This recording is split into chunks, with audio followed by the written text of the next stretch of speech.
ఈరోజు వీడియోలో పర్సంటేజ్ టాపిక్లోని digit or number based change కాన్సెప్ట్ని చూడబోతున్నాం. క్వశ్చన్లో ఏమంటుందంటే ఒక నంబర్ యొక్క 60%కి 60 అనే నంబర్ యాడ్ అయితే రిజల్ట్ అనేది అదే నంబర్ వస్తుంది. సో ఇప్పుడు ఆ నంబర్ అనేది ఎంత? ఇప్పుడు మనం నంబర్ని ఎక్స్ అనుకుంటే 60% ఆఫ్ నంబర్ అంటే మనకి 60/100 ఇంటూ ఎక్స్ అయింది. దానికి 60 యాడ్ అయితే సో ప్లస్ 60 ఈక్వల్స్ టు మనకి రిజల్ట్ అదే నంబర్ వస్తుందని అన్నాడు. ఈక్వల్స్ టు ఎక్స్ అనేసుకోవాలి. దీన్ని సాల్వ్ చేస్తే మనకి ఎక్స్ అనేది 150 రావడం జరుగుతుంది. మీకు ఒకవేళ ఇప్పటికీ డౌట్ ఉంటే దీన్ని నేను క్లారిఫై చేస్తాను చూడండి.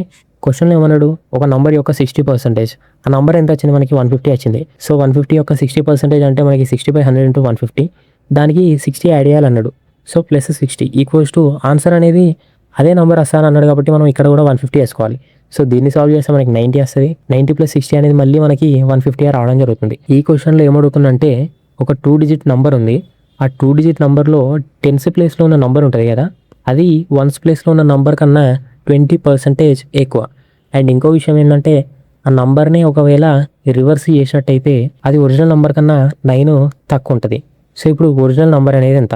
సో క్వశ్చన్ సాల్వ్ చేసే ముందు చిన్న పాయింట్, అందరికీ ones, tens, hundreds, thousands place తెలిసే ఉంటుందని అనుకుంటున్నా.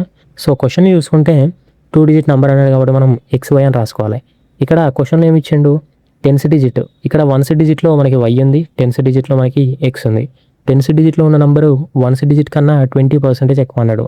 అంటే X అనేది Y కన్నా 20% ఎక్కువ. సెకండ్ పాయింట్లో ఏమి ఇచ్చిండు, ఒకవేళ అదే నెంబర్ కనుక రివర్స్ అయితే అంటే XY కాస్త YX అయితే అది ఒరిజినల్ నెంబర్ కన్నా, ఒరిజినల్ నెంబర్ ఏంది XY, దానికన్నా 9 తక్కువ ఉంటుంది. అంటే YX అనేది XY కన్నా 9 తక్కువ ఉంటుంది. ఇప్పుడు ఒరిజినల్ నెంబర్ ఏంది అంటే XY ఏంది? ఫస్ట్ మనకి ఇక్కడ ఉన్న ఒకటే ఒక క్లూ ఏంది, 20%. పర్సంటేజ్ మనం ఫ్రాక్షన్లోకి మార్చుకుంటే మనకి 20% అనేది 1/5 రావడం జరుగుతుంది. ఇక్కడ మనం 5 అనేది వన్స్ డిజిట్ అనుకున్నాం అనుకోండి. సో 5 + 1 6 అనేది టెన్స్ డిజిట్ అవుతుంది. ఇప్పుడు XYలో వన్స్ డిజిట్ ఏంది Y, ఆ Y ఎంత 5, X అనేది టెన్స్ డిజిట్, ఆ X ఎంత 6. సో ఇప్పుడు మనకి XY 65 రావడం జరిగింది.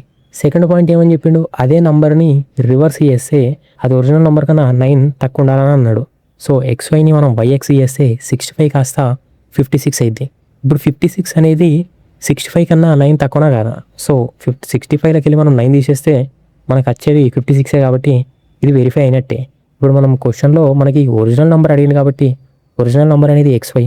సో XY అనేది 65. దీని ఆన్సర్ వచ్చేసి 65. ఫస్ట్ నెంబర్ యొక్క 3/5 యొక్క 1/4 సెకండ్ నెంబర్ యొక్క 18%తో సమానం అని అంటుండవు. ఇప్పుడు సెకండ్ నెంబర్కి 40 యాడ్ చేస్తే అది ఫస్ట్ నెంబర్ యొక్క 50%తో సమానం అని అంటుండవు. సో ఇక్కడ ఫస్ట్ నెంబర్ ఏందనేదే క్వశ్చన్. దీన్ని ఇంకా సింప్లిఫైగా చెప్తా. 3/5 అంటే 3/5, హాఫ్ 1/4 అంటే ఇంటూ 1/4 ఇంటూ సర్టెన్ నెంబర్ అన్నాడు. ఆ సర్టెన్ నెంబర్ని మనం ఏ అనుకుందాం. ఈక్వల్స్ టు సెకండ్ నెంబర్కి 18%తో సమానం అన్నాడు కాబట్టి సెకండ్ నెంబర్ మనం B అనుకుంటే 18% మనకి 18/100 వస్తుంది.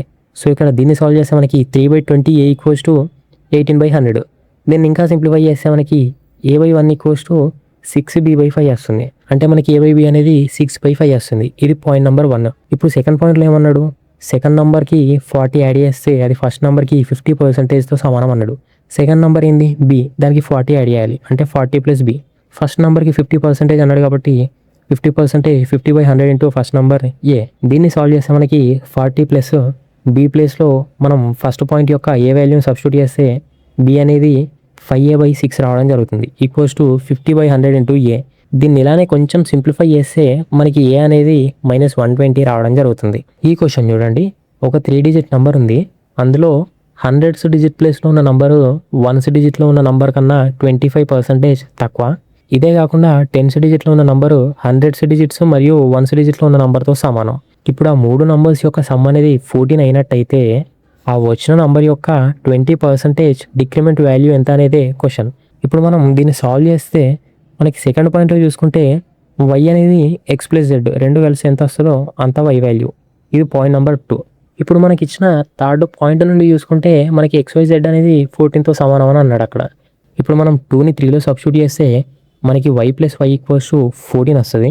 అంటే 2Y = 14, Y అనేది 7 వస్తుంది. ఇక్కడ మనం సెకండ్ పాయింట్లో చూసుకుంటే XZ అనేది Yతో సమానం అన్నాడు కాబట్టి ఇక్కడ కూడా X + Z అనేది 7 రావడం జరుగుతుంది. ఇది పాయింట్ నెంబర్ 2. ఫస్ట్ పాయింట్లో ఇచ్చినట్టు ఎక్స్ అనేది జెడ్ కన్నా 25% లెస్ అన్నాడు అతను. ఇక్కడ మనకి జెడ్ 100 అనుకుంటే ఎక్స్ దానికన్నా 25% లెస్ అంటే మనకి ఎంత వస్తుంది? 75 వస్తుంది. 100లో 25% తీసేస్తే 75. దీన్ని మనం ఇంకా క్యాన్సిల్ చేస్తే మనకి 4:3 రేషియో రావడం జరుగుతుంది. ఇక్కడ ఎక్స్ 3 జెడ్ 4 రావడం జరిగింది కాబట్టి 3 + 4 అనేది మనకు 7. ఇది సెకండ్ పాయింట్తో వెరిఫై అవ్వడం జరుగుతుంది.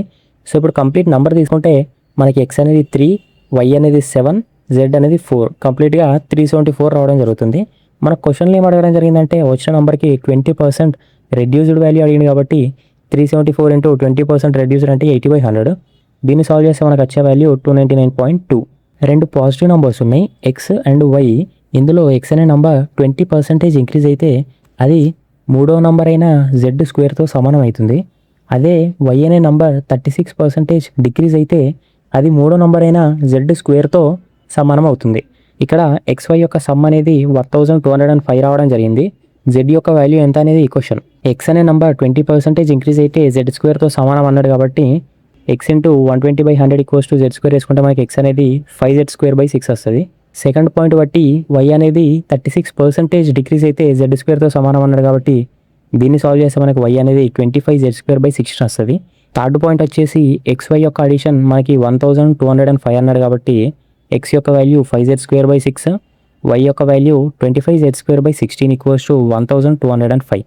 దీన్ని సాల్వ్ చేస్తే మనకి జెడ్ అనేది √57840/115 అంటే అప్రాక్సిమేట్లీ 22.4 వస్తుంది.